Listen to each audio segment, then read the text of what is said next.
Saudara, usai melaksanakan rangkaian rukun dan wajib haji, Jamaah Haji Indonesia Kloter 1 Embarkasi Solo mulai pulang ke tanah air. Sebanyak 360 jamaah dan petugas haji kelompok terbang 1 Embarkasi Solo tiba di Bandara Amir Muhammad bin Abdul Aziz Madinah Sabtu dini hari dan tiba di Bandara Adi Sumarno Solo Minggu dini hari.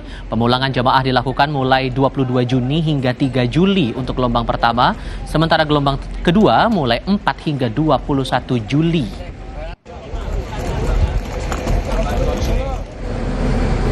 Fase pemulangan jamaah haji dari Tanah Suci ke Indonesia dimulai Sabtu ini ditandai dengan pemberangkatan 21 kelompok terbang asal sejumlah embarkasi seperti Jakarta Pondok Gede, Solo, dan Surabaya. Petugas penyelenggara ibadah haji Arab Saudi kembali mengingatkan larangan barang bawaan.